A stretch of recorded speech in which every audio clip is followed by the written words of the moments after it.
السلام علیکم ورحمۃ اللہ۔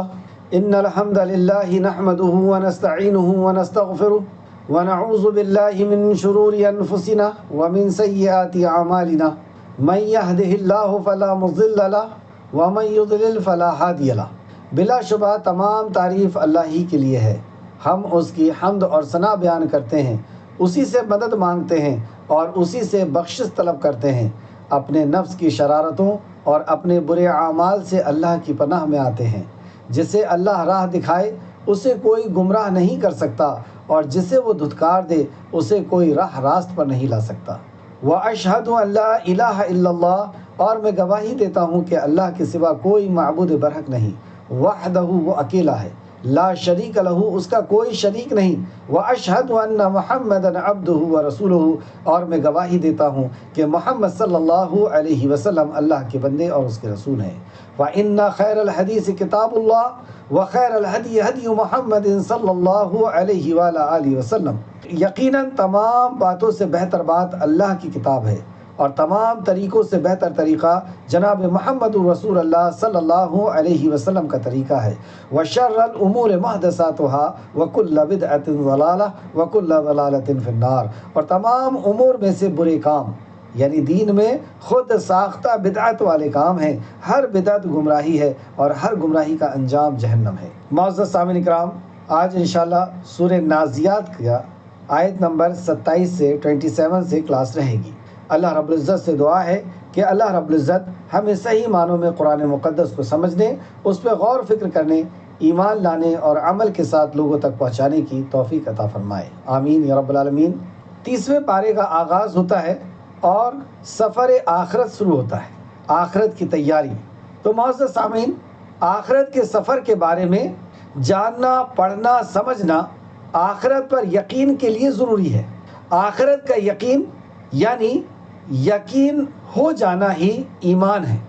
آخرت کا یقین ہو جانا ہی ایمان ہے، جو اسلام کا اور ایمان کی ایک بنیاد ہے اور اسلام کا ایک انقلابی موضوع ہے۔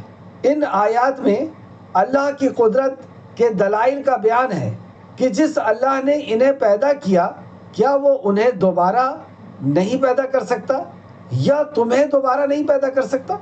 آیت نمبر 27 سے 33 تک دیکھیں گے آپ کہ اللہ نے اپنے قدرت کے دلائل بیان فرمایا کہ جس رب نے انہیں پیدا کیا ہے وہی رب تم سے وعدہ کر رہا ہے کہ وہ تمہیں پیدا کرے گا۔ اللہ سبحانہ تعالیٰ نے فرمایا، اعوذ باللہ من الشیطان الرجیم، اے اللہ ہم تیری پناہ میں آتے ہیں شیطان سے۔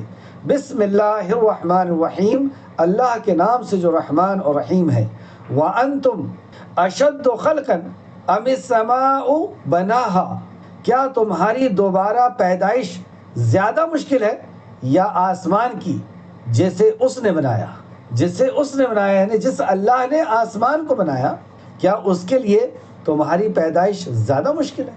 یعنی آسمان جو ہمارے سر کے اوپر سائبان کی طرح، چھت کی طرح ہے، جس کی لمبائی اور چوڑائی کا ہم اندازہ نہیں لگا سکتے، اور جو بغیر کسی سہارے کے، بغیر کسی سپورٹ کے کھڑا ہوا ہے، وہ آسمان، وہ عرش عظیم، وہ آسمان کا رب ہے، اسے پیدا کرنا مشکل ہے یہ تمہیں؟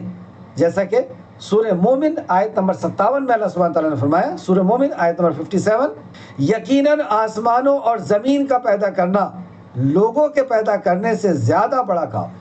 آسمان اور زمین کا پیدا کرنا یہ زیادہ بڑا کام ہے، الا یہ کہ لوگوں کو پیدا کیا جائے۔ سورہ یاسین آیت نمبر 81، کیا وہ اللہ جس نے آسمان اور زمین کو پیدا کیا بات پر قادر نہیں کہ وہ ان جیسی انسان پیدا کرے؟ کیا وہ اس بات پر قادر نہیں؟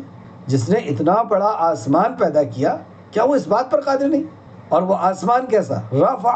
رفع سمکہا فسواہا، اس نے آسمان کو چھت بلند کیا پھر اسے ٹھیک ٹھاک کیا۔ رفع، اسے بلند کیا، سمکہا فسواہا، اور اسے ٹھیک ٹھاک کیا۔ جیسا کہ سورہ ملک میں اللہ سبحانہ تعالیٰ نے فرمایا، الذی خلق سبع سماوات طباقا ما تری فی خلق الرحمن من تفاوت فارجع البصر هل تری من فطور ثم ارجع البصر قرتین ینقلب الیک البصر خاسئا وهو حسیر۔ اللہ اکبر۔ جس نے 7 آسمان اوپر تلے بنائے رحمان کی پیدا کی ہوئی تو کوئی کمی نہیں دیکھے گا، بس نگاہ اٹھا کر دیکھ، حل تری من فطور، کیا تجھے کوئی شگاف نظر آتا ہے، کیا تجھے کوئی اسنگتی، کوئی بیجا پن، کوئی کمی نظر آتی ہے؟ ثم ارجع البصر، پھر نگاہ اٹھا، پھر بار بار اپنی نظر آسمان کی طرف کر۔ قرتین ینقلب الیک البصر خاسئا وهو حسیر، نظر ناکام ہو کر تیرے طرف پلٹے گی اور تو تھکا ہوا ہوگا۔ بار بار تو اللہ کی اس قدرت کی طرف دیکھ، تیری نگاہیں تھکی ہوئی تیرے طرف لوٹ آئے گی، لیکن اللہ کی اس بنائی ہوئی چیز میں تو کوئی کمی نہیں دیکھ سکتا۔ اس آسمان کا بنانا مشکل ہے یا تیرا بنانا مشکل؟ آیت نمبر 30، اور اس کی رات کو تاریخ اور اس کے دن کو روشن کیا۔ رات کو تاریخ بنایا یعنی اندھیرا بنایا جو سکون اور اطمینان کا باعث ہے، اور دن کو روشن بنایا کہ جس میں تم اپنے کام کو کر سکو۔ والارض بعد ذلک دحاہا، اور اس کے بعد زمین کو بچھا دیا، جیسا کہ یہاں پہ آپ نے دیکھا کہ آسمان کو بنایا پھر اس کے بعد زمین کو بچھا دیا۔ جبکہ ہم سورہ حامیم سجدہ کی تفسیر میں یہ بیان کیا جا چکا ہے کہ زمین آسمان سے پہلے پیدا کی گئی ہے، مگر اس آسمان کی تخلیق کے بعد بچھایا گیا، اسے پھر بچھایا گیا ہے، یعنی زمین میں جو طاقت اور صلاحیت رکھی گئی ہے اسے آسمانوں کی تخلیق کے بعد اس میں سے عملاً ظاہر کیا گیا۔ حضرت ابن عباس رضی اللہ عنہ اور کئی ایک ائمہ تفسیر کے اقوال کے یہی معنی ہیں، اور اسی کو امام ابن جریر الطبری رحمۃ اللہ علیہ نے بھی اختیار کیا ہے۔ تفسیر ابن کثیر جلد نمبر 6 صفحہ نمبر 426، اور سورہ حامیم سجدہ کی تفسیر میں تفسیر الطبری نے جلد نمبر 30 صفحہ نمبر 57 سے 59 تک میں بیان فرمایا ہے۔ خلاصہ یہ کہ پہلے زمین بنائی گئی، پھر آسمان، اور پھر اس کے بعد زمین کو ہموار کیا گیا، اسے برابر کیا گیا، اسے انسان کے فائدے کے لائق بنایا گیا۔ تو پہلے زمین بنی ہے، پھر آسمان، پھر اس کے بعد زمین کو برابر کیا۔ وہی بات یہاں پہ ذکر کی گئی کہ اللہ نے فرمایا اس نے آسمان کو چھت بلند کیے، پھر اسے ٹھیک ٹھاک کیا، آسمان کو بلند کیا اور اسے ٹھیک ٹھاک کیا، اس نے رات کو تاریک بنایا اور اس کے دن کو روشن بنایا۔ والارض بعدها ذلك دحاها، اور اس کے بعد زمین کو بچھایا۔ تو آسمان کے بعد زمین بنی ایسا نہیں ہے، پہلے زمین بنی پھر آسمان بنایا، پھر زمین کو بچھایا گیا، ہموار کیا گیا، انسان کے فائدے کے لائق بنایا گیا۔ وَأَخْرَجَ مِنْهَا مَاءَهَا وَمَرْعَاهَا، اس میں سے اس کا پانی، وَأَخْرَجَ، اور اخراج کیا، نکالا زمین میں سے پانی کو، مِنْهَا مَاءَهَا، پانی کو اس میں سے نکالا اور اس کا چارہ اگایا۔ پھر جب زمین کو ہموار کر دیا اور اسی زمین میں سے بھی پانی کو نکالا، آسمان سے تو بارش ہوتی ہی ہے، زمین میں بھی بارش کو روکنے کی صلاحیت رکھا اللہ سبحانہ تعالیٰ نے، اور صرف روکنے ہی کی نہیں، زمین کے اندر ہی اندر ایک جگہ سے دوسری جگہ، جیسے ہم لوگ پائپ لائن بچھاتے ہیں، اس طریقے سے اللہ رب العزت نے نہریں نیچے سے جاری کر دی، نسیں جاری کر دی، اور ایک جگہ سے وہ دوسری جگہ پانی جاتا ہے، اور اسی طرح زمین میں سے اللہ سبحانہ تعالیٰ نے پانی نکالا، جیسے کنویں وغیرہ میں، جھرنے وغیرہ میں نکلتے ہیں، تو اس میں سے اس کا پانی اور اس کا چارہ اگایا، اور اسی طریقے سے زمین میں سے چارہ اگایا۔ والجبال ارساہا، اور پہاڑوں کو مضبوط گاڑ دیا۔ وہی اللہ ہے جس نے پہاڑ جیسی چیز کو مضبوط گاڑ کر کے رکھا ہے۔ اس کا پیدا کرنا، کیا دوبارہ اللہ رب العزت اس کو پیدا نہیں کر سکتا؟ متاعا لکم ولانعامکم، یہ سب تمہارے اور تمہارے جانوروں کے فائدے کے لیے ہے۔ اللہ اکبر! کیا ہم زمین کے اوپر اور جتنی بھی مخلوق ہے، کسی بھی مخلوق کے اوپر نظر اٹھا کر کے دیکھیں، وہ ہمارے ہی فائدے کے لیے، یہ تمہارے اور تمہارے مویشیوں، تمہارے جانوروں کے فائدے کے لیے۔ آیت نمبر 34، فَإِذَا جَاءَتِ الطَّامَّةُ الْكُبْرَى، پھر جب بڑی آفت، طامۃ الکبریٰ کہا، آفت یعنی مصیبت، کبریٰ بڑی مصیبت، یعنی مصیبت ایسی کی مصیبتوں کو، ساری مصیبتوں پر غالب آ جائے، یہ وہ طامۃ الکبریٰ ہے۔ یہ بات یہاں پر قیامت کی ہو رہی ہے۔ تفسیر ابن کثیر صفحہ نمبر 427. اس سے قیامت کا دن مراد ہے. یہ حضرت ابن عباس رضی اللہ عنہ کا قول ہے. طامۃ الکبریٰ سے کیا مراد ہے؟ قیامت. اور وہ ایسی مصیبت ہے کہ جو ساری مصیبت پر غالب آ جائے گی. کبریٰ بڑی مصیبت ہے.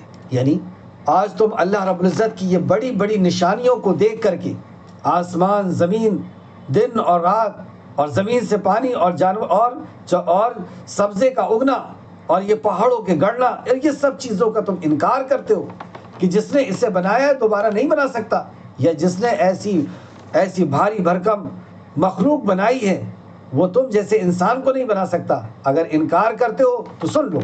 فَإِذَا جَاءَتِ الطَّامَّةُ الْكُبْرىٰ، پھر جب وہ بڑی آفت آ جائے گی، اور بڑی آفت طامۃ الکبریٰ یعنی قیامت آ جائے گی، اور وہ ایسی مصیبت کہ ساری مصیبت پر غالب آ جائے گی. دنیا کے اندر تمہاری جتنی بھی مصیبتیں تمہیں نظر آ رہی ہیں، یہ ساری مصیبتوں کے اوپر وہ غالب ہوگی. سب سے بڑی مصیبت یوم تذکر الانسان ما سعی، اس دن انسان یاد کرے گا جو اس نے کوشش کی ہوگی.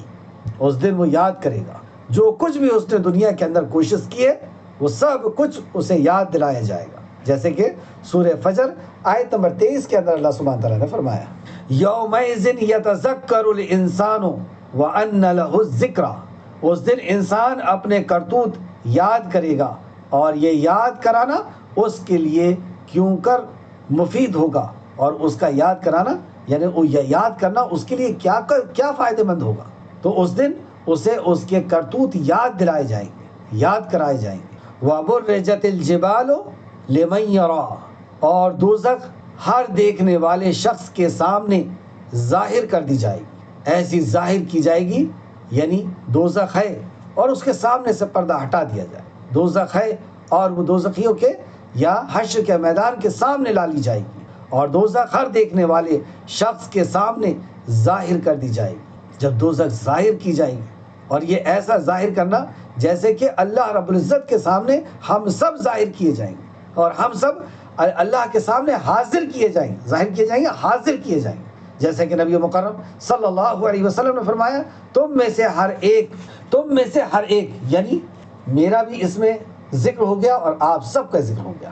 نبی مکرم صلی اللہ علیہ وسلم نے فرمایا تم میں سے ہر ایک ضرور اللہ تعالیٰ سے اس کے اس حال میں ملاقات کرے گا. اللہ تعالیٰ سے ملاقات اس حال میں ملاقات کرے گا کہ اللہ تعالیٰ اور بندے کے درمیان کوئی ترجمان نہیں ہوگا. اللہ، یعنی بندے کی بات اللہ تک پہنچانے کے لیے، اللہ کی بات بندے تک پہنچانے کے لیے کوئی ترجمان نہیں ہوگا. اللہ کی بارگاہ میں سامنے حاضر کیا جائے گا. بندہ دائیں دیکھے گا تو اسے اپنے اعمال نظر آئیں گے. رائٹ ہینڈ سائڈ میں دیکھے گا اسے اپنے اعمال نظر آئیں گے. بائیں دیکھے گا تو اسے اپنے اعمال نظر آئیں گے. پھر اپنے آگے دیکھے گا تو سوائے آگ کے کچھ دکھائی نہیں پائے گا. اپنے سامنے دیکھے گا، آگ کے سوا کچھ نہیں دیکھ پائے گا. پھر اس کے چہرے کے سامنے ہوگی جو اس کے سامنے دیکھے گا تو جہنم دیکھے گا جو اس کے چہرے کے سامنے ہوگی. سو تم آگ سے بچو، چاہے کھجور کا ایک ٹکڑا دے کر ہی کیوں نہ ہو. اللہ کی بارگاہ میں سامنے حاضر کیا جائے. دائیں طرف اپنے اعمال دیکھے گا، بائیں طرف اپنے اعمال دیکھے گا. پھر اپنے آگے جہنم کو دیکھے گا جو اس کے چہرے کے سامنے ہوگی. یعنی جہنم سے پردہ ہٹا دیا گیا، جہنم اس کے سامنے لا دی گئی. سو تم آگ سے بچو، نبی مکرم صلی اللہ علیہ وسلم نے فرمایا. اور آگ سے بچنے کا کیا ذریعہ فرمایا؟ چاہے کھجور کا ایک ٹکڑا دے کر ہی کیوں نہ ہو، آدھی کھجور ہی دے کے کیوں نہ ہو. یہ ایسے عمل ہیں اللہ کے راستے میں خرچ کرنا کہ اخلاص کے ساتھ صرف اللہ کے لیے رضا کے لیے اگر ہم خرچ کرتے ہیں تو یہ ایسا خرچ کرنا ہے کہ ہمیں جہنم کی آگ سے بچا دے گا. مسلم شریف کی حدیث نمبر 1016. تو جہنم، اس حدیث سے کیا پتہ چلا؟ جہنم سامنے لا دی جائے گی، جو قرآن کی آیت میں بھی اللہ نے فرمایا کہ ظاہر کر دی جائے گی. فَأَمَّا مَنْ طَغَىٰ، کیوں ظاہر کی گئی ان کے سامنے؟ فَأَمَّا مَنْ طَغَىٰ، لیکن پھر اس نے سرکشی کی، اس لیے کہ اس نے سرکشی کی، طغا کیا. طغا یعنی یہ طغیان سے بنا ہے. طغیان کسے کہتے ہیں؟ سمندر کے پانی کی موجوں کا اٹھنا. وہاں پہ ایک نشان لگا دیا گیا کہ موجیں یہاں تک اٹھتی ہیں، موجوں کی حد یہاں تک ہے. لیکن جب وہ اپنی حد کو توڑ کر کے موجیں اوپر اٹھ جاتی ہیں تو کہتے ہیں کہ سمندر میں طغیانی آ گئی. سمندر اپنی حدوں سے اوپر اٹھ گیا. اور یہی ہے کہ جب انسان اپنی حد سے آگے بڑھ جاتا ہے تو یہی طاغوت ہوتا ہے۔ طاغوت یعنی اپنی عبادت کرانا، یا اللہ کے حکم کے مطابق، اللہ کے حکم کے مخالفت میں اپنی اطاعت کرانا، اپنے اللہ کے قانون کے سامنے اپنی اطاعت کرانا، یا کسی کی عبادت کرانا اور اللہ کے حکم، اللہ کے قانون کے سامنے کسی اور کی اطاعت کرانا۔ یہ ہے طاغوت، کہ وہ حد سے بڑھ گیا۔ اس کی حد یہ تھی کہ اللہ رب العزت کی عبادت کرتا، اللہ کی اطاعت کرتا، یہ طاغوت ہے۔ اور اسی سے بنا ہے یہ طغا، کہ وہ حد سے بڑھ گیا، لیکن پھر اس نے سرکشی کی، حد سے بڑھا۔ اور حد سے بڑھنا کیا ہے؟ دیکھیں ایک آیت دوسرے آیت سے کس قدر کنیکٹ ہے۔ وَآثَرَ الْحَيَاةَ الدُّنْيَا، وَآثَرَ الْحَيَاةَ الدُّنْيَا، اور دنیا کی زندگی کو ترجیح دیا، آخرت کے مقابلے میں دنیا کی زندگی کو اس نے ترجیح دیا، دنیا کی زندگی کو بڑا سمجھا۔ یعنی ہمارے سامنے ہر روز یا اکثر و بیشتر ایسے مواقع آتے ہیں کہ ایک طرف یہ دنیا ہے اور ایک طرف آخرت، ایک طرف دنیا کی چیزیں ہیں، ایک طرف رشتہ دار ہیں، معاشرہ ہے، ہماری خواہش ہے، اور دوسرے طرف اللہ کا فرمان، اللہ کے نبی کا فرمان۔ تو ہم کس کو ترجیح دیتے ہیں؟ اپنی نفس کو، اپنی خواہشات کو، یا اپنے رشتہ داروں کو، اپنے معاشرے کو، اپنے دوستوں کو، یا اللہ اور اللہ کے نبی کے فرمان کو؟ یہ ہے آخرت کے مقابلے میں دنیا کو ترجیح دینا۔ لیکن صحابہ کرام دنیا کے مقابلے میں آخرت کو ترجیح دیتے تھے۔ دنیا روٹ جائے تو روٹ جائے، دنیا چھوٹ جائے تو چھوٹ جائے، لیکن میرا رب نہ مجھ سے ناراض ہونا چاہیے، نہ میرا رب مجھ سے روٹنا چاہیے۔ نبی مکرم نہ ناراض ہو، نبی مکرم کی اطاعت میرے سے چھوٹ سکے، تو دنیا کی زندگی کو ترجیح دی۔ جیسے کہ سورہ توبہ آیت نمبر 38 میں اللہ سبحانہ تعالیٰ نے فرمایا، سورہ توبہ، اے لوگو جو ایمان لائے ہو، تمہیں کیا ہو گیا ہے جب تم سے کہا جاتا ہے کہ اللہ کے راستے میں نکلو تو تم زمین کے طرف نہایت بوجھل ہو جاتے ہو، یعنی دنیا کے طرف رجھ جاتے ہو، دنیا کے طرف جھک جاتے ہو۔ کیا تم آخرت کے مقابلے میں دنیا کی زندگی سے پر خوش ہو گئے ہو؟ تم آخرت کے مقابلے میں دنیا کی زندگی پہ خوش ہو گئے ہو، تو دنیا کی زندگی کا سامان آخرت کے مقابلے میں نہیں ہے مگر بہت تھوڑا۔ دنیا کا زندگی کا سامان آخرت کے مقابلے میں نہیں ہے مگر بہت تھوڑا۔ پوری دنیا بھی مل گئی، کتنے دن اس کو استعمال کریں گے؟ ہر روز موت کے اور قیامت کے قریب جا رہے ہیں۔ دوسرے مقام پہ سورہ ابراہیم آیت نمبر 2 سے 3، اور کافروں کے لیے سخت عذاب کی باعث بڑی ہلاکت ہے۔ وہ جو کون ہیں کافر، اور کیا ہے ان کی صفت؟ وہ جو دنیا کی زندگی کو آخرت کے مقابلے میں پسند کرتے ہیں۔ آخرت کو انہوں نے بھول گئے، آخرت کو ترجیح نہیں دے رہے، دنیا کی زندگی کو انہوں نے ترجیح دی ہے۔ وہ جو دنیا کی زندگی کو آخرت کے مقابلے میں پسند کرتے ہیں، آخرت کو پسند نہیں کر رہے، دنیا کی زندگی کو پسند کر رہے، اور اللہ کی راہ سے روکتے ہیں۔ جو دوسرے بھی اللہ کی راہ میں جا رہے ہیں انہیں روکتے ہیں، اور اس میں کجی ڈھونڈتے ہیں، اللہ کے دین میں کمی تلاشتے ہیں، کمزوری ڈھونڈتے ہیں۔ یہ لوگ بہت دور کی گمراہی میں جا چکے ہیں، یہ لوگ بہت دور کی گمراہی میں ہیں۔ سورہ ابراہیم آیت نمبر 2 سے 3۔ آیت پہ واپس آئیں، آیت نمبر ہم نے 38 پڑھا تھا۔ اور دنیا کی زندگی کو وہ ترجیح دیتے ہیں۔ فَإِنَّ الْجَحِيمَ هِيَ الْمَأْوَى، تو بے شک دوزخ ہی ان کا ٹھکانہ ہے۔ دو ٹوک انداز میں اللہ سبحانہ تعالیٰ نے فرما دیا کہ انہوں نے اللہ رب العزت کی اس کائنات کو دیکھ کر کے اور اللہ رب العزت کی بڑی بڑی نشانیوں کو دیکھ کر کے بھی آخرت کو انہوں نے جھٹلا دیا۔ پھر جو بڑی آفت آئے گی، طامۃ الکبریٰ، ایسی مصیبت جو ساری مصیبت پہ غالب آ جائے گی، جس دن انسان یاد کرے گا جو اس نے کوشش کی ہوگی، یعنی دنیا کی سارے اعمال اس کے سامنے لائے جائیں گے، اور دوزخ ہر دیکھنے والے کے سامنے کر دی جائے گی، پردے اٹھا دیے جائیں گے، یا جہنم لا دی جائے گی۔ لیکن پھر جس نے سرکشی کی، اس جہنم میں کون جائے گا؟ جس نے فَأَمَّا مَنْ طَغَىٰ، جس نے طغیانی اختیار کی، جس نے سرکشی کی۔ اور سرکشی کیا؟ کہ دنیا کی زندگی کو ترجیح دی اس نے، اللہ اور اللہ کے نبی کی بات کے اوپر دنیا کے لوگوں کی بات کو ترجیح دی، جنت کے اوپر اس نے جو ہے دنیا کو ترجیح دی، تو بے شک دوزخ ہی ان کا ٹھکانہ ہے، کیونکہ ترجیح ہی اس نے دنیا کو دی تھی، آخرت کو نہیں دی تھی، اس لیے اسے دوزخ اس کا ٹھکانہ ہے۔ اب دوسرا شخص وَأَمَّا مَنْ خَافَ مَقَامَ رَبِّهِ، اب یہ دوسرا شخص ہے جس کی صفت وَأَمَّا مَنْ خَافَ مَقَامَ رَبِّهِ، لیکن جو شخص اپنے رب کے سامنے کھڑا ہونے سے ڈر گیا، یہ وہ دوسرا شخص ہے جو اپنے رب کے سامنے کھڑا ہونے سے ڈر گیا۔ اب میں اور آپ ڈرتے ہیں یا نہیں، اس کو چیک کیسے کیا جائے، کیسے پتہ چلے گا؟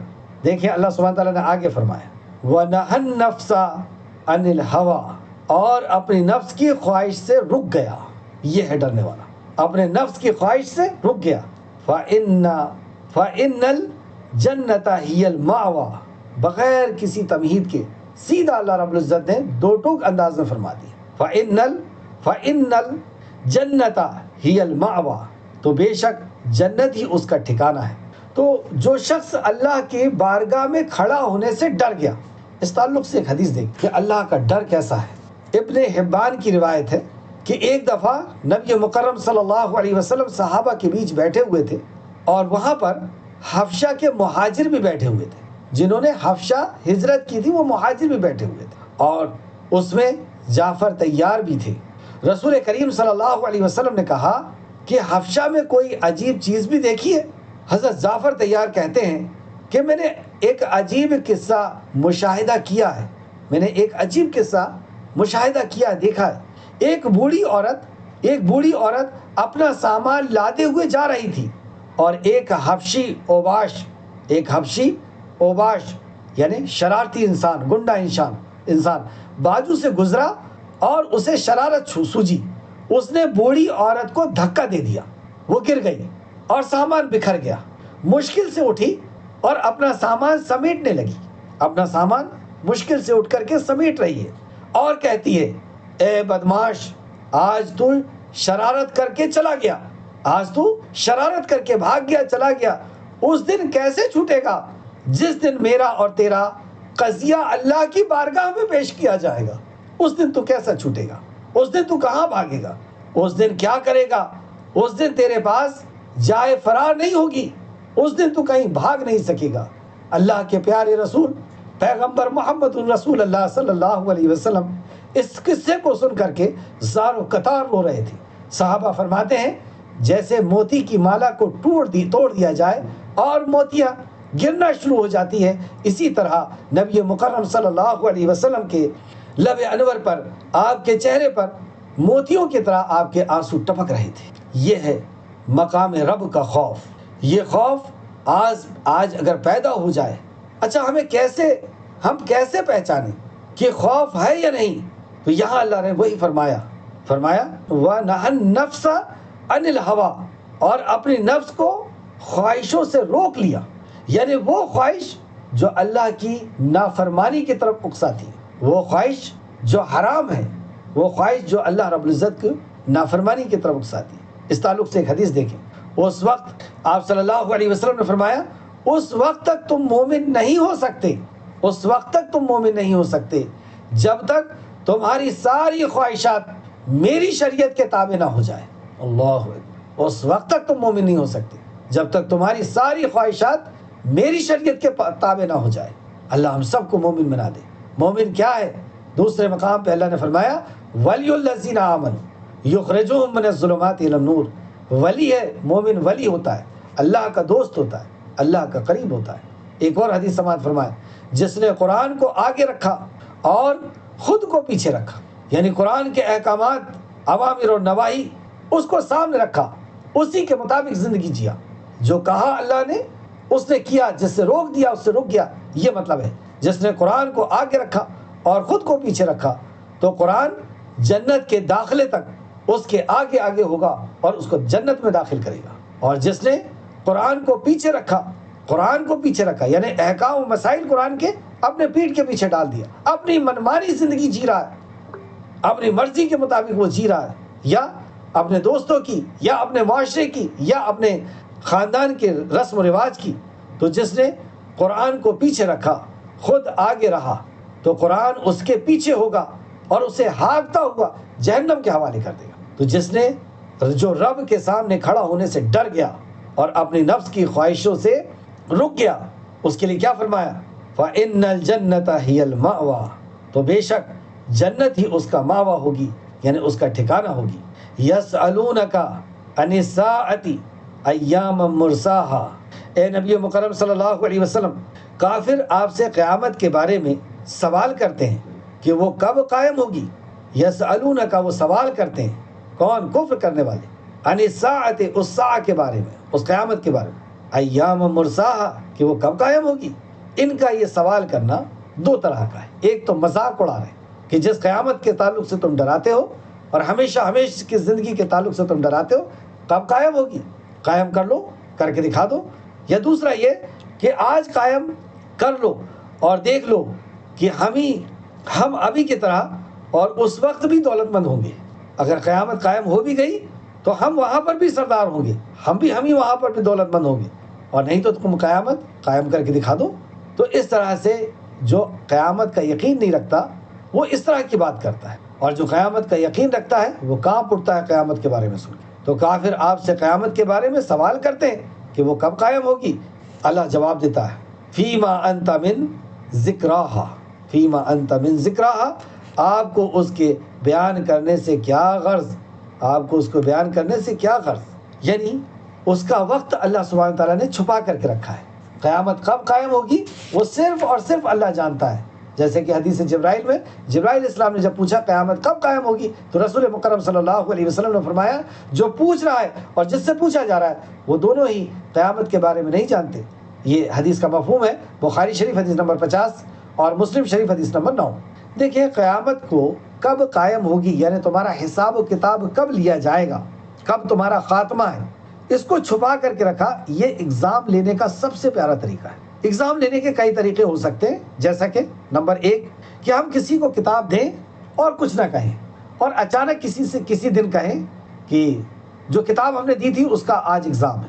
یہ غلط طریقہ ہے. اسے چاہیے تھا کہ اسے بتاتا کہ یہ جو کتاب دے رہا ہوں اس کا ایگزام لوں گا. تو اللہ نے یہ طریقہ نہیں اپنایا.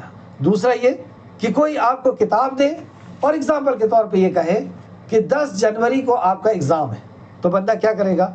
9 جنوری کو تیاری کرے گا، 8 جنوری سے تیاری شروع کرے گا، اور 11 جنوری کی صبح میں اور زیادہ تیاری کرے گا. تو اللہ رب العزت نے یہ طریقہ بھی اختیار نہیں کیا، سب سے پیارا طریقہ اختیار کیا. کتاب دیا اور کہا تیاری شروع کر دو. تمہارا ایگزام کبھی بھی ہو جائے گا، یعنی تمہاری موت کی گھڑی کبھی بھی آ جائے گی، کبھی بھی تمہیں اللہ کی بارگاہ میں حاضر ہونا ہوگا. تو اب بندہ روزانہ تیاری کر رہا ہے، ہر وقت تیاری کر رہا ہے. کبھی بھی مجھے جانا پڑ سکتا ہے. صحابہ اکرام کی 3 راتیں نہیں گزرتی تھی کہ آپ وصیت نہ لکھ دیتے ہو، یعنی وصیت کیے بغیر ان کی 3 راتیں نہیں گزری. ہمیشہ تیار رہتے تھے کہ مجھے اس دنیا سے جانا ہے، اور کس کا کیا ہے میرے پاس، کسے دینا ہے، کس سے لینا ہے، سب کچھ لکھا ہوا ہے. اپنے آپ کو صاف ستھرا رکھتے تھے، گناہوں سے پاک کرتے تھے، اور جس کا قرض ہے اس قرض سے نجات کی کوشش کرتے تھے، دے کر کے جاتے تھے. یا اپنی جائیداد میں سے کسی کو دینا ہے پہلے سے وصیت کر کے جاتے ہیں. تیار، اپنے آپ کو اپنے رب کے سامنے حاضر کرنے کے لیے تیار. ہر دن آخری دن، ہر عبادت آخری عبادت، ہر نماز آخری نماز. اگر ہمارا یہ وتیرہ ہو جائے، ہمارا یہ عمل ہو جائے کہ ہم اپنی نماز کو آخری نماز سمجھ لیں، ہم اپنے واعظ و نصیحت کو آخری سمجھ لیں، ہم اپنے یہ دین کے کام کو آخری دین کا کام سمجھ لیں، تو اس کام میں خشوع اور خضوع پیدا ہو جائے گا، اس کام میں اخلاص پیدا ہو جائے گا، اس کام میں خوبصورتی پیدا ہو جائے گی کہ یہ آخری ہے. کبھی آپ کر کے دیکھیں، اس ارادے سے پڑھیں کہ یہ نماز میری آخری نماز ہے. سجدے سے سر اٹھانے کا دل نہیں چاہے گا، اللہ سے اور بات کرنے کا دل چاہے گا کہ اب تو مجھے اللہ ہی کے پاس جانا ہے، یہ دنیا تو دھوکہ تھی اور اسے چھوڑ کر کے جانا ہے. آئیں کلاس پہ واپس. اللہ نے فرمایا آپ کو اس بیان کرنے سے کیا غرض ہے؟ الی ربک منتہاہا، اس کا علم انتہا تو آپ کے رب ہی کے پاس ہے. اس کی انتہا کب قیامت قائم ہوگی اس کا علم تو صرف اور صرف آپ کے رب کے پاس ہے. انما انت منذر من یخشاہا، آپ تو صرف ہر اس شخص کو ڈراتے ہیں جو اس سے ڈرے، جو اللہ رب العزت کی خشیت اختیار کرتا ہے، جو واقعی اللہ رب العزت کو جانتا ہے، اللہ کی معرفت جس سے حاصل ہے، جو اللہ کی خشیت رکھتا ہے. آپ تو اس کو خبردار کرنے والے ہیں، اس کو ڈرا دینے والے ہیں. آخری آیت ہماری کلاس کی بھی اور سورہ نازیات کی بھی. جس روز وہ قیامت کو دیکھیں گے تو سمجھیں گے گویا وہ دنیا میں بس ایک شام یا ایک صبح ہی ٹھہرے تھے. آج دنیا کی زندگی ہمارے سامنے سب کچھ ہے، اور اس کو حاصل کرنے اور اس کے عیش و آرام میں سب کچھ بھولے ہوئے، لیکن جب آخرت کی زندگی کو دیکھیں گے، آخرت کا سفر جب شروع ہوگا، اور ابھی بھی آپ غور کر سکتے ہیں، کبھی قبرستان میں کھڑے ہو کر کے دیکھیں کہ ان کا سفر کتنا لمبا ہے، کتنے سالوں سے یہاں پڑے ہوئے ہیں، یا تو قبر کے اندر عذاب ہو رہا ہے، یا اللہ رب العزت کی نعمتوں کے بہار میں یہ آرام فرما رہے ہیں۔ کتنا لمبا سفر ہے، اور یہ سفر کب ختم ہوگا؟ جب قیامت قائم ہوگی، اور قیامت کے بعد بھی ایک لمبا سفر، 50,000 سال کی زندگی کس کے لیے؟ جو اللہ کا نافرمان تھا، اس کا حساب و کتاب اور اس کی سختی 50,000 سال کی ہوگی، لیکن مومنوں کا حساب و کتاب بہت جلد کر دیا جائے گا۔ لیکن جو انکار کرنے والا ہے، جو شرک اور کفر میں جو ڈوبا ہوا ہے، اس کی 50,000 سال کی زندگی ہو۔ تو جس دن روز قیامت کو وہ دیکھیں گے تو سمجھیں گے گویا وہ دنیا میں بس ایک شام یا ایک صبح رہے۔ اتنی چھوٹی زندگی ہے یہ دنیا کی زندگی آخرت کے مقابلے میں۔ تفسیر ابن کثیر جلد نمبر 6 صفحہ نمبر 428۔ امام قتادہ فرماتے ہیں، امام قتادہ رحمۃ اللہ علیہ فرماتے ہیں کہ لوگ جب آخرت کا مشاہدہ کریں گے، مشاہدہ دیکھیں گے آخرت کو، تو ساری دنیا کا وقت انہیں ایک صبح یا ایک شام کے بقدر معلوم ہوگا۔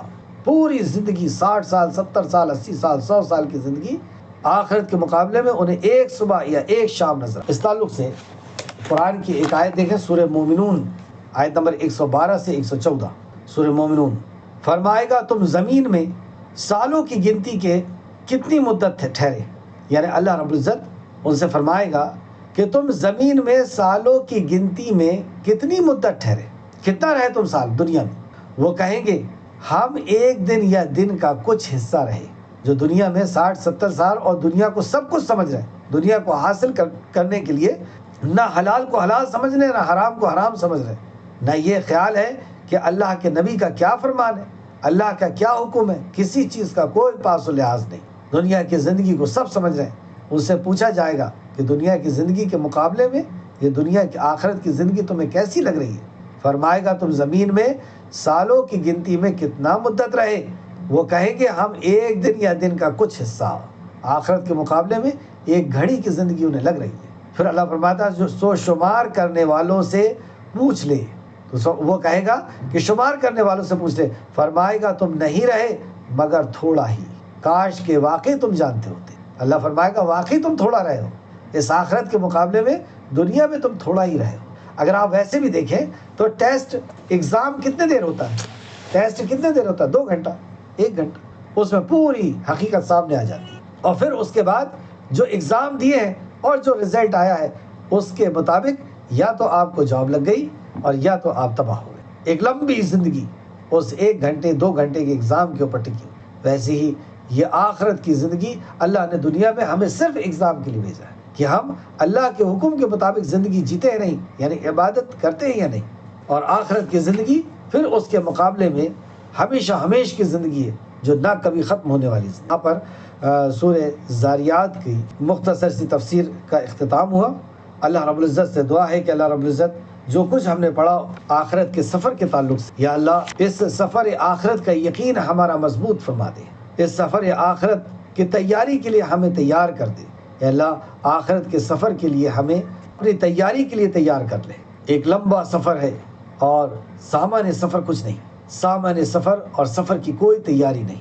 اے اللہ ہمیشہ ہمیش کی زندگی ہمارے سامنے ہے، قبر کی زندگی، حشر کی زندگی اور پھر جنت یا جہنم کی زندگی۔